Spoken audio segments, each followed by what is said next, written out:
ప్రభువైన యేసు క్రీస్తు యొక్క పరిశుద్ధ నామంలో మీ అందరకు అమలాపురం హౌసింగ్ బోర్డు క్రీస్తు సంఘము మరియు కాకినాడ బాపూజీ నగర్ క్రీస్తు సంఘముల తరపున సత్య సువార్త అనే మా సువార్త టీవీ ప్రసారాలకు స్వాగతం తెలియజేస్తూ ఉన్నాం. ఈవేళ ధ్యానాంశం ఏంటంటే విడిచిపెట్టుట ధ్యానాంశం. ప్రార్థన చేసుకుందాం. మమ్మల్ని మిక్కిలిగా ప్రేమించిన పరలోకమంతున్న మా ప్రియ తండ్రి, నీ పరిశుద్ధ నామమునకు స్తోత్రములు స్తుతులు తెలియజేస్తూ ఉన్నాను తండ్రి. ఇవాళ విడిచిపెట్టుట, దేనిని విడిచిపెట్టాలి, ఎందుకు విడిచిపెట్టాలి, ఏ సందర్భంలో ఈ మాటలు వ్రాయపడ్డాయో మా ప్రియులకు వివరిస్తూ ఉండగా నీవే నాతో ఉండి మాట్లాడమని క్రీస్తు యేసు నామములో ఈ ప్రార్థన చేయుచున్నాను తండ్రి, ఆమేన్. విడిచిపెట్టుట ఇవాళ ధ్యానాంశం. దేనిని విడిచిపెట్టాలి, మనం ఎందుకు విడిచిపెట్టాలి?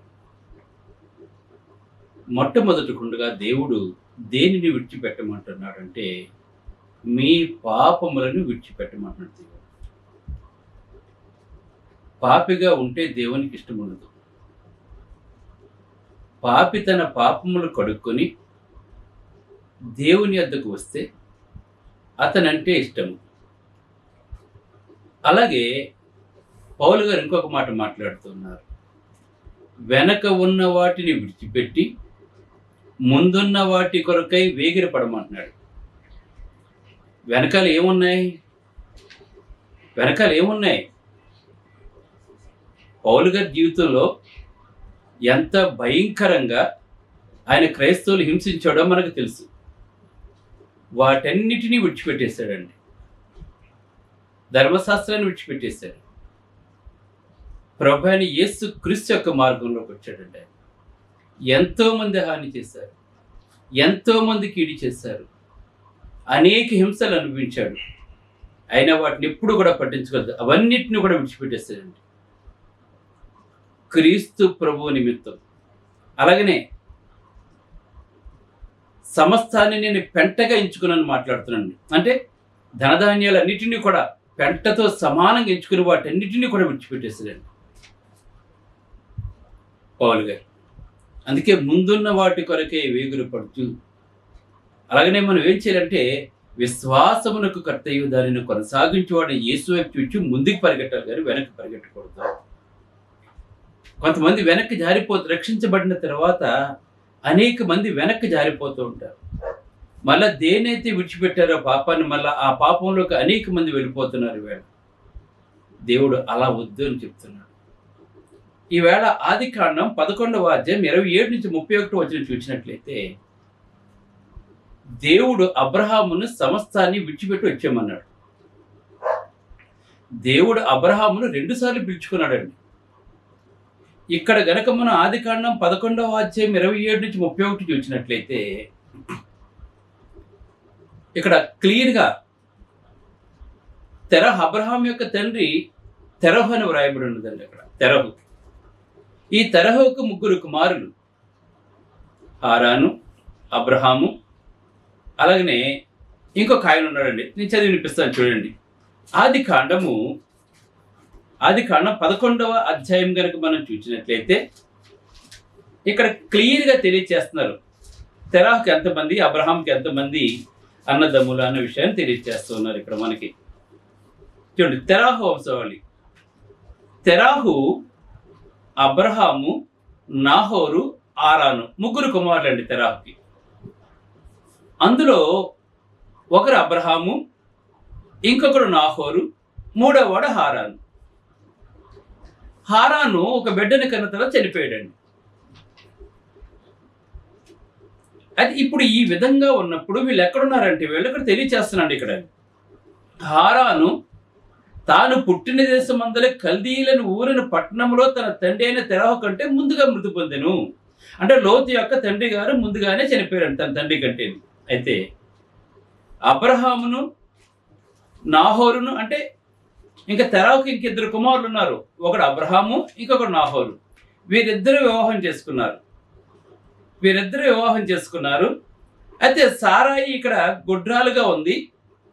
కానీ మిల్కా, ఇంకొక ఎవరంటే తన తమ్ముడు యొక్క భార్య పేరు ఏంటంటే మిల్కాకు బిడ్డలు పుట్టినట్లుగా ఉందండి. 30వ వచనం. అయితే 31వ వచనం అన్న జ్ఞానిస్తున్న వేళ తెరహు తన కుమారుడుగా అబ్రహామును, తన కుమారుని కుమారుడగు అనగా హారాను కుమారుడగు లోతును, తన కుమారుడగు అబ్రహాం భార్య అయిన సారాయిను, తన కోడల్ని తీసుకొని కానాను వెళ్ళటకు కల్దీలను ఊరిన పట్టణంలో నుండి వారితో కూడా బయలుదేరి హారాను మట్టుకు వచ్చి అక్కడ నివసించి అని ఉందండి. ఇక్కడ ఇది మనం కొంచెం వాక్యాన్ని మనం ధ్యానిస్తున్నప్పుడు కొంచెం డీప్గా వెళ్ళాలండి. ఎందుకంటే పైన చదువుకుంటే మనకు అర్థమవుతుంది. ఇక్కడ అంటే వీళ్ళందరూ కూడా ఎక్కడికి వెళ్ళాలనుకుంటున్నారు? ఇప్పుడు వీళ్ళ సొంత ఊరు ఏంటంటే ఊరు, వీళ్ళు ఉండే ప్రాంతం ఏంటంటే ఊరు, దాని పేరే, ఆ పట్టణం పేరే ఊరు. ఆ ఊరు నుండి ఎక్కడికి వెళ్ళాలని చెప్పి అనుకున్నారంటే వీళ్ళు ఇక్కడ కింద తెలియజేస్తున్నాడు చూడండి. నేను మళ్ళా చదివిపిస్తాను చూడండి. తెరాహు తన కుమారుడుగా అబ్రహామును, తన కుమారుని కుమారుడు అనగా హారాను కుమారుడు లోతును, తన కుమారుడుగా అబ్రహాం భార్య అయిన సారాయి అను తన కోడల్ని తీసుకొని కానాను వెళ్ళుటకని మాట్లాడుతూ చూడండి. కానాను అంటే పాలు తేనెలు ప్రవహించే దేశం చెప్పుకుంటూ చూస్తారా మనం. అక్కడికి వెళ్ళమని చెప్పాడు దేవుడు. గమనించండి. ఇక్కడ కానాను అనే చూడండి, కానానుకు వెళ్ళుటకు కల్దీల ఊరైన పట్టణములో నుండి, అంటే కల్దీలందరూ నివసించే ఊరైన పట్టణములో నుండి వారితో కూడా బయలుదేరి హారాను మట్టుకు వచ్చి అక్కడ నివసించారండి. గమనించండి. ఇక్కడ అంటే వీళ్ళు కానాను బయలుదేరారు, కానీ హారాను వచ్చి అక్కడ సెటిల్ అయ్యారండి కొద్ది కాలం పాటు. గమనించండి. ఇక్కడ ఎవరెవరు వచ్చారు? అబ్రహాము, అబ్రహాం భార్య, అలాగే తన తండ్రి అయిన తెరాహు, అదేవిధంగా హారాను చనిపోయాడు కనుక హారాను యొక్క కుమారుడు అయినటువంటి లోతును. వీళ్ళందరూ ఎక్కడికి వచ్చారు? ఇప్పుడు హారాన్లో సెటిల్ అయ్యారండి కొంతకాలం పాటు. హారాన్లో ఎందుకు సెటిల్ అయ్యారు అంటే వీళ్ళ ప్రయాణం ఎక్కడికండి? కానాను. దేవుడు అబ్రహాముకి ఇస్తారని చెప్పింది హారాన్ అండి. అంటే దేవుడు 2 సార్లు అబ్రహాముని పిలుచుకున్నాడండి. ఫస్ట్ మొదటిసారి ఏమో ఇక్కడ పిలుచుకున్నాడు, రెండవసారి ఏమో ఎక్కడ పిలుచుకున్నాడు అంటే 12వ అధ్యాయం మొదటి నుంచి పిలుచుకున్నాడండి. ఇది గమనించండి. ఇది చరిత్ర తెలియజేస్తున్నాను నేను ఊరు అనే పట్టణంలో ఎందుకు వచ్చేవాళ్ళు బయటికి ఒకసారి మనం ఆలోచిద్దాం. ఇప్పుడు ఊరు అనే పట్టణంలోంచి అబ్రహాము అంటే ఒక కొడుకు కోడలు అక్కడ ఉండిపోయారు అనమాట. వాళ్ళు రాలేదండి వాళ్ళు. అయితే నాహోరు ఉండిపోయాడు. హారాను చచ్చిపోయాడు కనుక హారాను కుమారుడితో తండ్రి తీసుకుని అబ్రహాం తన భార్యను తీసుకుని ఎక్కడికి వచ్చాడంటే ప్రస్తుతానికి ఊరు నుండి హారాను వచ్చాడు. ఈ ఊరు అనే పట్టణం ఎక్కడుందంటే మెసపతోమియాలో ఉందండి పట్టణం. ఊరు అనే పట్టణము మెసపటోమియాలో ఉండి అది ఈయన ఉండే పట్టణము నాగరికతకు, విద్యకు, వర్తకానికి పేరుగాంచిన పట్టణం అండి. అంటే వెల్ సెటిల్డ్ అనమాట అక్కడంతా కూడా. అక్కడ ఏంటి వర్తకము, విద్య, నాగరికతకి అంటే అన్నీ ఉన్నాయండి అక్కడ. చాలా మంచి పట్టణం అది. అటువంటి ఊరును విడిచి వెళ్ళాలని అబ్రహాం యొక్క నిర్ణయము. అక్కడి నుంచి వచ్చేయమన్నాడు దేవుడు. మరి వెళ్ళాలంటే అంత మంచి ప్రాంతాన్ని విడిచిపెట్టి రావాలంటే ఎలా ఉంటుంది చెప్పండి. దేవుడు విడిచిపెట్టామన్నాడు. వాటిని విడిచిపెట్టి వచ్చేయమని చెప్పాడు. ఎక్కడికో చెప్పలేదండి ఆయన. వచ్చేయమని చెప్పాడు అంతేండి. అయితే కానీ మనకు అర్థమవటం కోసం ఇక్కడ ఏమనంటే కానాను బయలుదేరి వారు ఇంకా కానాను వెళ్లకుండా హారానులో ఆగారండి వీళ్ళు. చూడండి, ఈ పురావస్తు శాస్త్రవేత్తలు ఊర్లోని తవ్వకాల ద్వారా పురావస్తు శాస్త్రజ్ఞులు ఏం చేస్తారంటే కొన్ని తవ్వకాలు చేసిన ఊరు పట్టణం బయటపడిందండి. 4 చదరపు మైళ్ళ విస్తీర్ణం అంట ఈ ఊరనే పట్టణం. 3 లక్షల జనాభా అక్కడ ఊరు పట్టణంలో. ఊరు ప్రధానమైనది నాగరికమైన పట్టణమే ఉందండి అది. ఇది సైన్స్ చెప్తుంది. ఇక్కడ ఉన్నత విద్యావంతులు ఏంటో ఇక్కడ ఉన్న వాళ్ళందరూ కూడా ఉన్నత విద్య. వారు గణితములోను ఖగోళ శాస్త్రములోను చూడండి ఎంత ఫేమస్ చూడండి ఇక్కడ ఉన్నటువంటి వాళ్ళు. వీళ్ళందరూ కూడా స్కాలర్స్ అనమాట. వీళ్ళు ఖగోళ శాస్త్రములోను ఇంకా గణితములోను ఇంకా బట్టలు నేతలోను, రాళ్లపై చెక్కటాలు చూడండి, రాళ్లపై ఇప్పుడు చెప్తున్నారు కదా, అప్పుడే చెక్కేవారు. రాళ్లపై చెక్కటంలోను ప్రవీణులై ఉన్నారని చెప్పి ఆ పట్టణం యొక్క బ్యాక్గ్రౌండ్ మనకు తెలియజేస్తుందండి. చూడండి, అయితే ఇక్కడ ఇంకొక ఎందుకు విడిచిపెట్టమన్నాడు దేవుడు అని అన్నట్లయితే, దేవుడు ఆ పట్టణాన్ని విడిచిపెట్టమని అబ్రహాముకు ఎందుకు చెప్పాడు అంటే, మతపరంగా ఆ పట్టణం అతి దేవతాభక్తి కలిగిందండి. అది మతపరంగా చూసినట్లయితే ఊరు అనే పట్టణము అతి దేవతాభక్తి కలిగి అనేక దేవతలను, ఒకళ్ళిద్దరు కాదండి, అనేక దేవతలను, ప్రత్యేకించి ప్రకృతి దేవతలను ఆరాధించేవారండి వాళ్ళు.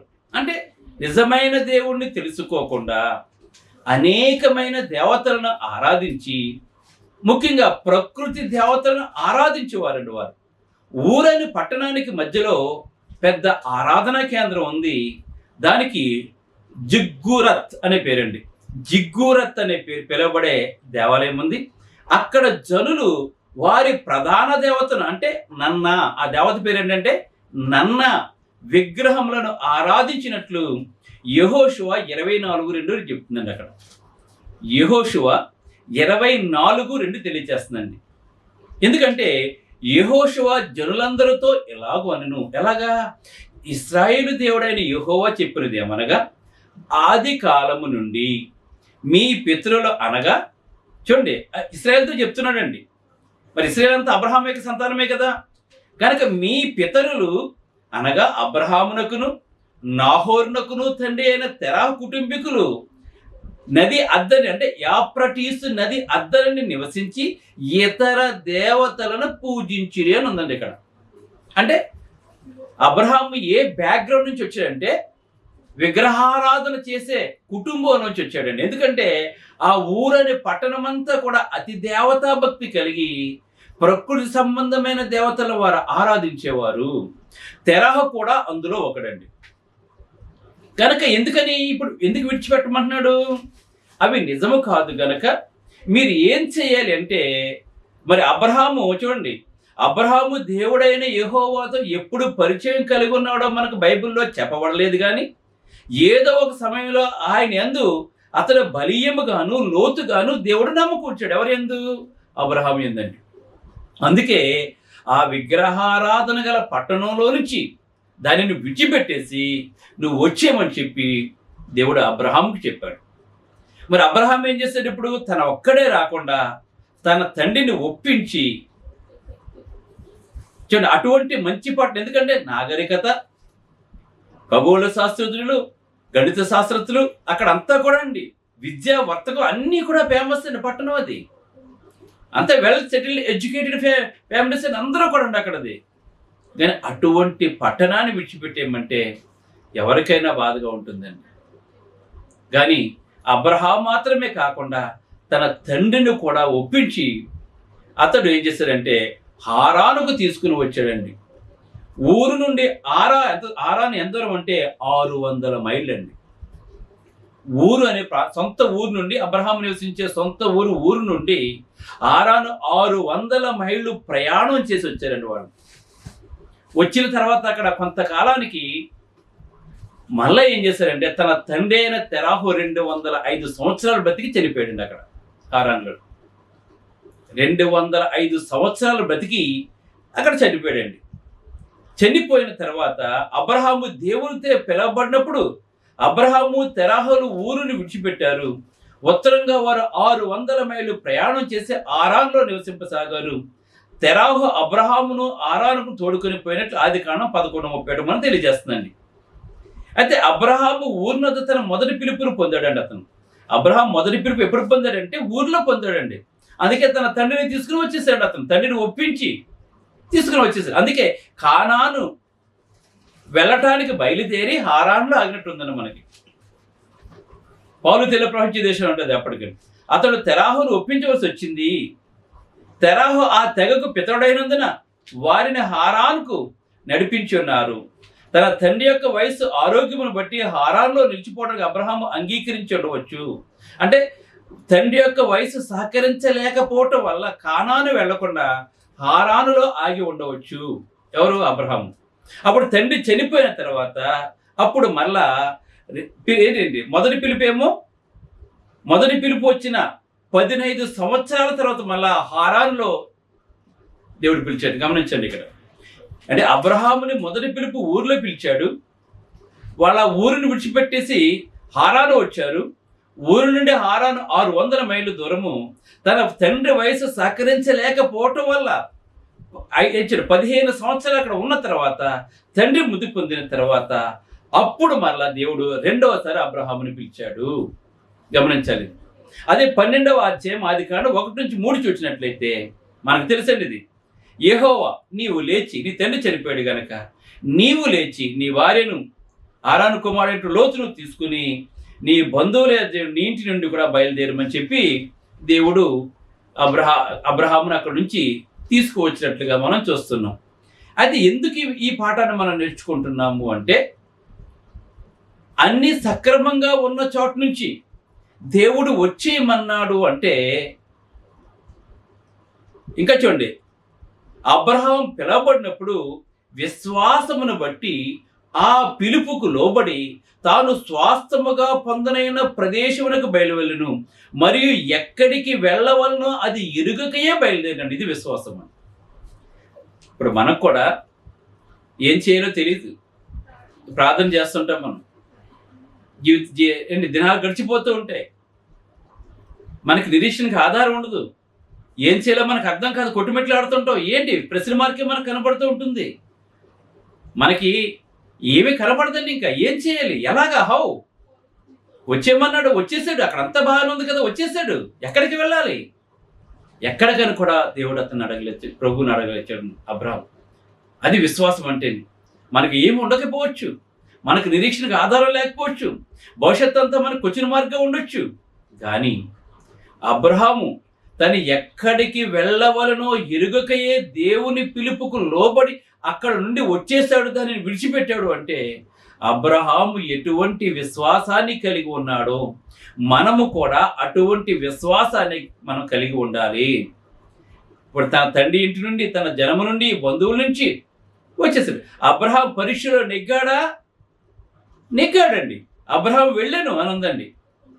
తనకు ప్రాముఖ్యమైనదనుకున్న ప్రతిదాన్ని అబ్రహాం విడిచిపెట్టేశాడండి. ఈవేళ మనం మన ప్రభు కొరకు ప్రాముఖ్యమైనవన్నీ కూడా విడిచిపెట్టవలసి వస్తుందండి. మనం దేవుని యొద్ద నుంచి ఏదైనా ఉన్నతమైనది పొందాలి అంటే మనం ఏం చేయాలంటే, మన ప్రాముఖ్యమైన దాన్ని ఏం చేయాలంటే, అబ్రహాము ఎలాగైతే విడిచిపెట్టాడో మనం కూడా అలాగే విడిచిపెట్టేయాలి. మనం దేశమును, బంధువులను, తండ్రి ఇంటిని అన్నిటినీ కూడా విడిచిపెట్టేశాడండి. దేవుడు తనకు చూపిన దేశానికి వెళ్ళటంలో అబ్రహాము మనకు మంచి మాదిరి అయి ఉన్నాడు. విశ్వాసం అంటే అదండి. మనము కూడా మన ప్రయాణం ఎక్కడికి? పరలోకం. ఆ పరలోకం వెళ్ళాలంటే మన జీవితంలో అనేకమైన ఆటుపోట్లు మనకి ఎదురవుతూ ఉంటాయి. మనకి ఆ పరలోకం వెళ్ళాలంటే ముఖ్యంగా మనం మన పాపాలు పూర్తిగా విడిచిపెట్టేయాలండి. ఆ విగ్రహారాధన గల దేశంలోంచి అబ్రహాము ఎలాగైతే బయటకు వచ్చేసాడో, ఈ లోకంలో ఉన్న పాపం నుండి కూడా మనం బయటకు వచ్చేయమని చెప్పి దేవుడు మన సంఘంలోకి పిలుచుకుంటున్నాడండి. అందుకే లోకంలో నుండి మనల్ని పిలుచుకుంటున్నాడు దేవుడు. బయటకు వచ్చేయండి, మీరు ఈ లోకంలో ఉండొద్దు. మీరు ఈ లోకంలో ఉన్నంత పాపము, శాపము, మరణము ఉన్నాయని చెప్పి దేవుడు పిలుస్తున్నాడండి. పాపపు దేశాన్ని విడిచి వాగ్దానం చేయబడిన నీతి దేశానికి తన్ను వెంబడించమని మనలో ప్రతి ఒక్కరిని నేను అడుగుతున్నాడండి. వేళ ఆ పాపిష్టి జనం మధ్య నుండి, ఆ విగ్రహారాధన నుండి అబ్రహామును దేవుడు ఎలాగైతే వచ్చేమన్నాడో, అబ్రహాము ఎలాగైతే లోబడ్డాడో, తను ఎక్కడికి వెళ్ళాలో తెలియకుండానో దేవుని ఎలాగైతే విశ్వాసం ఉంచాడో, ఆ పాపపు దేశాన్ని విడిచిపెట్టి వాగ్దానం చేయబడిన నీతి దేశానికి తన్ను వెంబడించమని మనలో ప్రతి ఒక్కరిని అడుగుతున్నాడండి. వేళ దేవుడు వేళ మనల్ని అందరినీ కూడా అడుగుతున్నాడు. ఈ లోకం శాస్త్రం కాదు మీకు. ఇది రంగురంగుల ప్రపంచంగా మీకు కనిపించవచ్చు. నేత్రాస, శరీరాస, జీవపడంబం దీంట్లో ఉన్నాయి. మనం అందరము దీనికి గురైపోతూ ఉన్నాం. మనం ఇవాళ చాలా మంది ఈ లోక సంబంధులుగా జీవిస్తున్నారండి. క్రైస్తవులు అయినటువంటి వారు కూడా చాలా మంది ఈ లోక సంబంధులుగానే జీవిస్తున్నారండి. కనుక దేవుడు తెలియచేస్తున్నాడు, మనం ఇంకా ఏం విడిచిపెట్టాలని చూసినట్లయితే, కొలస్సీలకు రాసిన పత్రిక 3వ అధ్యాయం 5-10 కనుక మనం చూసినట్లయితే, ఇక్కడ కావున భూమి మీద ఉన్న మీ అవయవములను అనగా జారత్వమును, అపవిత్రతను, కామాతృతను, దురాశను, విగ్రహారాధనైన ధనాపేక్షను చంపేయండి. ధనాపేక్షను విగ్రహారాధనతో పోల్చుతున్నాడు దేవుడి వేళ. నువ్వు ధనాన్ని ప్రేమించావంటే విగ్రహారాధకుడే. నువ్వు విగ్రహాన్ని పూజిస్తే ఎంత తప్పో, నువ్వు ధనాపేక్ష కలిగిన వారు కూడా అంతే తప్పండి. నీకున్న ధనాన్ని నువ్వు వ్యర్థమైన వాటికి నువ్వు ఉపయోగించినట్లయితే, సక్రమమైన వాటికి నువ్వు ఉపయోగించకుండా ఉన్నట్లయితే, దేవుని కంటే నువ్వు ధనమే ఎక్కువ అని చెప్పి అనుకున్నట్లయితే, ఇక్కడ దేవుడు తెలియజేస్తున్నాడు ధనాపేక్షను, విగ్రహారాధనైన ధనాపేక్షను మాట్లాడుతున్నాడండి. ధనాపేక్ష నీకుందంటే నువ్వు విగ్రహారాధనతో సమానం. దేవుడికి ఇష్టడు కాదు చెప్తున్నాను. అందుకే మీరు దేవునికి నీ స్త్రీకి నీ దాసులు కాలేదని మాట్లాడుతున్నారు దేవుడు. ప్రభువైన యేసుక్రీస్తు మాట్లాడుతున్నాండి, చంపేయండి. వాటి వలన దేవుని ఉగ్రత అవిధేయుల మీదకి వస్తుందండి.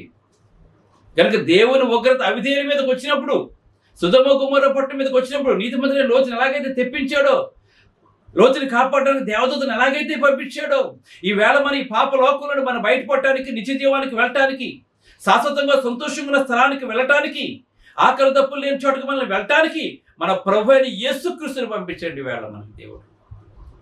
ఆయన గనక మనం వెంబడించినట్లయితే, ఆయనతో మనం కలిసి జీవించినట్లయితే, అబ్రహాం ఎలాగైతే ఆ కానాను మొత్తం దేశాన్ని, పాలిస్తీనా మొత్తం భూభాగాన్ని దేవుడు ఎలాగైతే ఇచ్చాడో, అతని సంతానాన్ని ఇశ్రాయేలును ఎలాగైతే చేశాడో, మనల్ని కూడా అలా చేస్తాడు దేవుడు.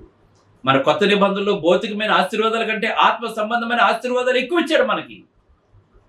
కానీ ఇశ్రాయేలుకి, ఎందుకంటే ఆ వంశంలోంచే ప్రభు అయిన యేసుక్రీస్తు రావాలి కనుక వాళ్ళకి ఎక్కువగా భౌతికమైన ఆశీర్వాదాలు దేవుడు అనుగ్రహించాడండి. కనుక ఇక్కడ చూడండి, పూర్వం వారి మధ్య మీరు జీవించారు. వేటి మధ్య జీవించాం? ఈ కొలసీ పత్రికలో మొదట చెప్పిన అన్నిటి మధ్య మీరు జీవించారు అని మాట్లాడుతూ, మీరు వీటిని అనుసరించి నడుచుకుంటే ఇప్పుడైతే మీరు కోపమును, అగ్రహమును, దుష్టత్వమును, దూషణ, మీ నోట బూతులను వీటన్నిటిని విసర్జించుడి. ఒకరితో ఒకడు అబద్ధం ఆడుకుడి. ఏలైనగా ప్రాచీన స్వభావమును దాని క్రియలతో కూడా మీరు పరిత్యజించి అంటే విడిచిపెట్టేసి, జ్ఞానము కలుగు నిమిత్తము దానిని సృష్టించిన వాని పోలిక చొప్పున నూతన పరచబడుచున్న నవీన స్వభావమును ధరించుకోనని చెప్పి మాట్లాడుతున్నాడు. ఎలాగైతే అబ్రహాం బయటకు వచ్చేసాడో అలాగే మనము కూడా నవీన స్వభావాన్ని ధరించుకోవాలి.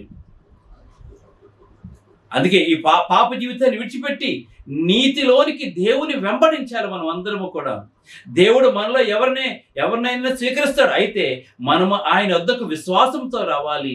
పాపాన్ని విడిచిపెట్టి ఆయన యందు మనం నిరీక్షణ పెట్టుకునేలాగా చేసేదే విశ్వాసము. కనుక అబ్రహాం ఎక్కడికి వెళ్ళాలో తెలియకుండా ఎలాగైతే వెళ్ళాడో, దేవుని చిత్తాన్ని నెరవేర్చాడు. మనం కూడా దేవుడు ప్రతిరోజు పిలుస్తున్నాడు. దేవుడు అందరి హృదయాలు తడుతున్నాడు. ఈ సువార్త ద్వారా అందరి హృదయాలను తడుతున్నాం మేము. కనుక దయచేసి పాపాన్ని విడిచిపెట్టేయండి. అబ్రహాము దేవుని నిమిత్తం సమస్తాన్ని, తనకు ప్రాముఖ్యమైన ప్రతిదాన్ని అబ్రహాం ఎలాగైతే విడిచిపెట్టాడో, మన ప్రభు నిమిత్తం కూడా మనం అలాగనే విడిచిపెట్టి, ఎందుకంటే నా నిమిత్తము తల్లినైన తల్లినైన అందములైన భూములైన ఎండలనైనను వీటిని ప్రేమిస్తే మీరు నాకు పాత్రులు కాదని చెప్తున్నాడు. కనుక అవన్నీ మనకు కావాలి అంటే అన్నిటికంటే మనం క్రీస్తు, ఇవన్నీ ఇచ్చిన క్రీస్తుకు మనం ప్రాధాన్యత ఇచ్చినట్లయితే అవన్నీ ఆటోమేటిక్గా మనకు వస్తాయని చెప్పి దేవుడు తెలియజేస్తున్నాడు. కనుక మన ఈ లోకాన్ని, పాపాన్ని, శాపాన్ని, మరణాన్ని విడిచిపెట్టేద్దాం. ప్రభు అయిన యేసుక్రీస్తుని వెంబడిద్దాం. ప్రార్థన చేసుకోండి. పరలోకమందున్న మా ప్రియ తండ్రి, పరిశుద్ధుడా, నీ పరిశుద్ధ నామమునకు స్తోత్రాలు తండ్రి. ప్రభా, అబ్రహాం విడిచిపెట్టేశాడు తండ్రి. మేము కూడా తండ్రి పాపలోకాన్ని విడిచిపెట్టేయాలి ప్రభా. ఎందుకంటే నీ కుమారుడు స్వరక్తం ఇచ్చి సంపాదించిన నీ సంఘంలో ఉండాలి తండ్రి. పరిశుద్ధులతో కలిసి మేము జీవించాలి తండ్రి. ఆ ఊరు పట్టణాన్ని విడిచిపెట్టడానికి కారణం ఏంటి? అక్కడంతా విగ్రహారాధన తండ్రి, భయంకరమైన విగ్రహారాధన. ఎంత ఎడ్యుకేటెడ్స్ ఉన్నా కూడా తండ్రి కానీ ఉపయోగం తండ్రి, వాళ్ళు నిజమైన దేవుని తెలుసుకోలేకపోయారు తండ్రి. అటువంటి పాపిష్టి జనం నుండి అబ్రహాంని ఏ విధంగా అయితే విడిపించావో తండ్రి, అలాగే ఈ పాపలోకం నుండి మనల్ని కుమారుని ద్వారా విడిపించిన దేవా, నీ కుమారుని యొక్క సంఘంలో శాశ్వత కాలం మేము జీవించే కృపను మాకు అనుగ్రహించి, ఈ సత్యమును అనేక మందికి పాటించి విశ్వాసాలు అనేక మందిని నడిపించే కృపను దయచేయమని, నీ దాసులు చేస్తున్న సేవను దీవించమని. ఈవేళ వాక్యం ఎంతమంది అయితే ఉన్నారో వారందరినీ బాగా బలపరిచి దీవించి ఆశ్రయించి నిత్య జీవానికి వాసులుగా చేస్తాను. ప్రభు కొరకు మేము దేనైనా విడిచిపెట్టేలా ప్రవర్తన సమస్తాన్ని పెట్టగా ఇచ్చుకున్నాడు దేవుని నిమిత్తం మేము కూడా అటువంటి వారుగా చేయమని యేసు క్రీస్తు నామములో ప్రార్థన చేయుచున్నాను తండ్రి. ఆమేన్. మీ అందరికీ వందనములు. బ్రదర్ జార్జ్ రాజు వారా, church of Christ, housing board, Amalapuram, near KIMS medical college, Konaseema district 533201. Mobile number 9848730355, 92933174174. Email ID georgerajuvara@gmail.com. Website www.helpingforpoor.com.